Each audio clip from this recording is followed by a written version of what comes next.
Though many of Star Wars' most fascinating deleted scenes have gotten plenty of attention over the years, they're also still brimming with details that are easily glossed over by all but the most attentive and eagle-eyed of fans. And so there's a fair chance you missed these subtle yet meaningful and worthwhile slivers, which were cut from the Star Wars movies. So I'm Gareth, this is What Culture Star Wars, and here are 10 things you missed in Star Wars deleted scenes. Number 10, the first on-screen mention of the Sith, A New Hope. Nobody could blame you for assuming that the Sith weren't mentioned in any of the Star Wars movies up until The Phantom Menace, even if the term was included in both George Lucas's original script for A New Hope and its subsequent novelization by Alan Dean Foster. But a never-before-seen deleted scene from the film was finally unearthed and shown at 2017's Star Wars Celebration, revealing that the word was actually originally spoken aloud during an extended version of the meeting scene on board the Death Star. The scene shows General Teague saying of Darth Vader, "This Sith Lord sent by the Emperor will be our undoing." It's rather jarring to hear the words said in the very first Star Wars movie, considering that George Lucas didn't officially include it in any of the series' films for more than 20 years after this. It's a minor cut in the grand scheme of things, but certainly would have been a welcome inclusion in retrospect. Number 9, Anakin speaks binary, Revenge of the Sith.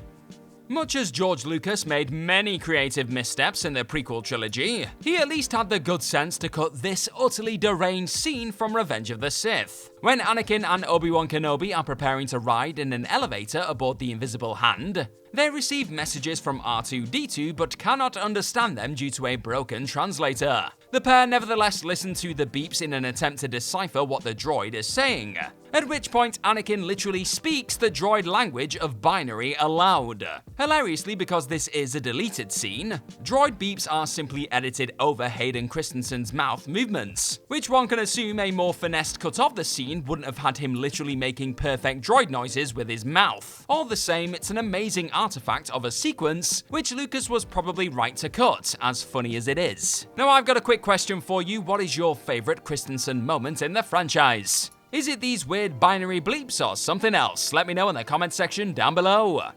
Number 8, Jabba the Hutt's human version, A New Hope.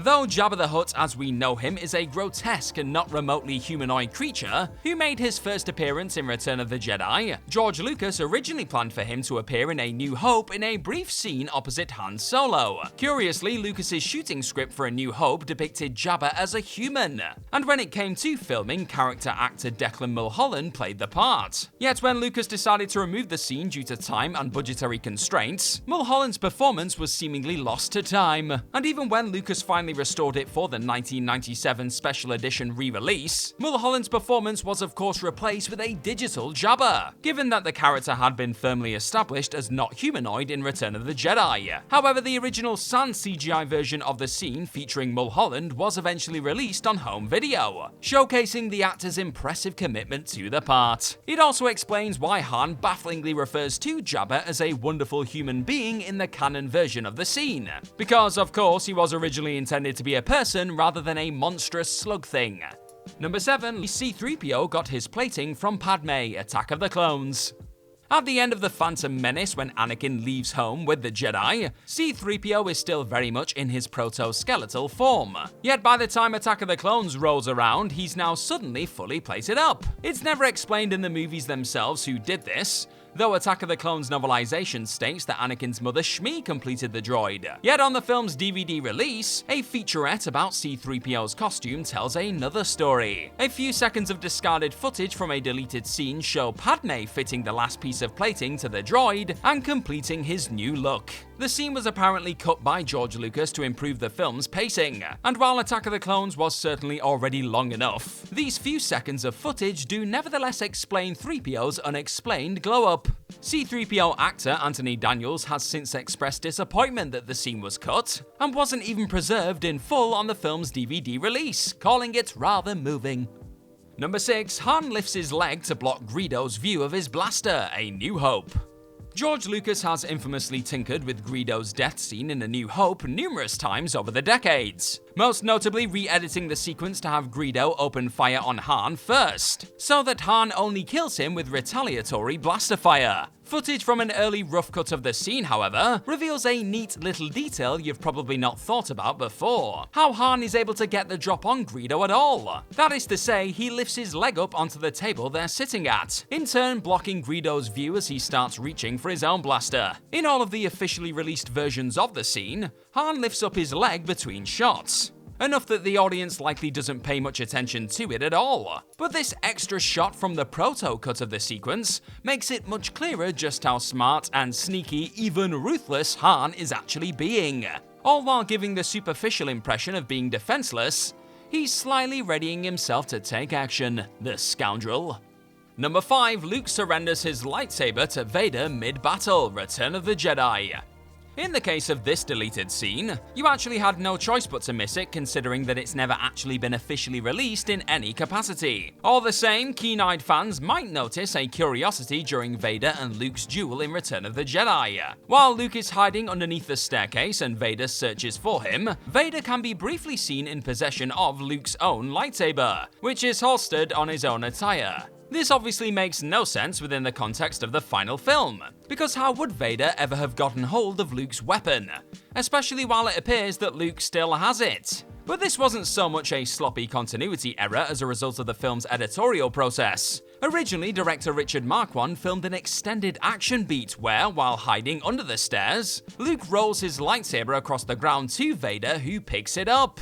As for how the saber gets back in Luke's hands, he of course uses the Force to grab it from Vader. For whatever reason, possibly pacing, this was cut from the final film, though was kept in James Caan's novelization, which was presumably working from Lawrence Kasdan and George Lucas's original script. Number 4, Kami and Fixer's first appearances, A New Hope.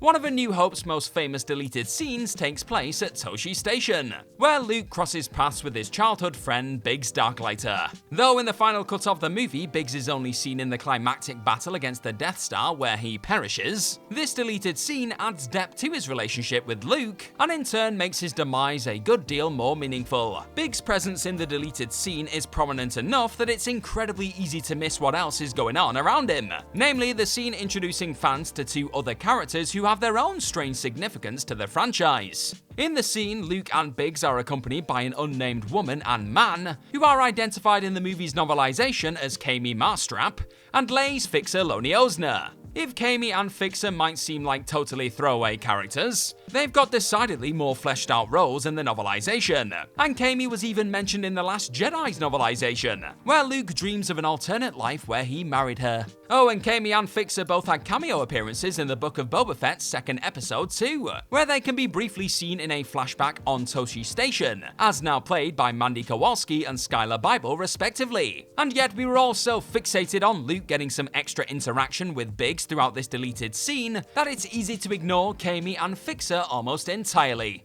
Number 3, the Royal Guard almost does something, Return of the Jedi. Emperor Palpatine's distinctive Red Guard were first introduced in Return of the Jedi, and it's something of a running gag among fans that they basically end up doing nothing at all, nothing at all, nothing at all. Hell, George Lucas himself seemingly proved he was in on the joke in the prequels, where he had Yoda make short work of a pair of them in Revenge of the Sith. Yet a deleted scene from Return of the Jedi grants them a teensy bit more agency, as they're present when Darth Vader force chokes Moff Jared. More to the point, the 2 guards raise their weapons at Vader when he chokes Jared, and continue to keep them pointed at him even after Jared is released and walks away. If nothing else, it makes the guards look a little more badass and a bit less useless, that they were willing to hold their ground against someone as terrifying as Vader, even if he likely would have absolutely murked them. Number 2, Han's lady friend, Jenny, A New Hope.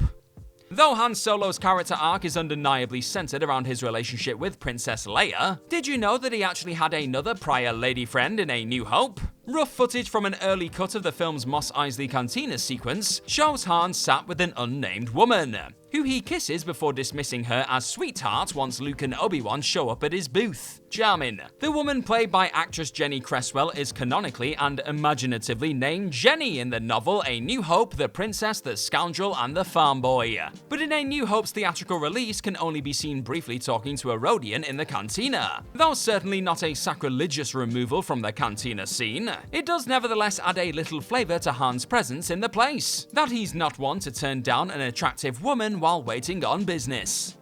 Number 1. Palpatine uses Anakin's lightsaber hilt, Revenge of the Sith.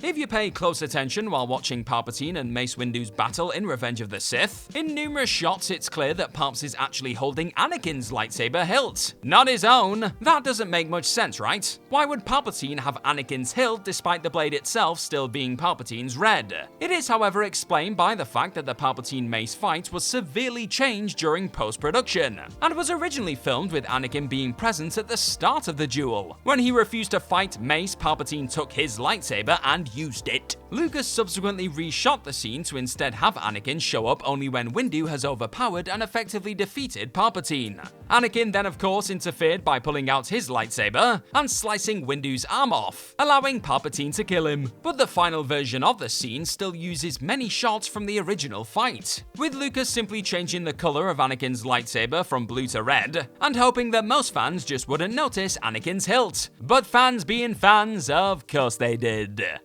And that's our list. Know of any other things that people missed in Star Wars deleted scenes? Well, let us know all about them in the comments section right down below, and don't forget to like, share, and click on that subscribe button while you're down there. I've been the always missed Gareth from What Culture Star Wars. Cheers for checking out this video today, and hopefully we'll see you soon. Bye bye!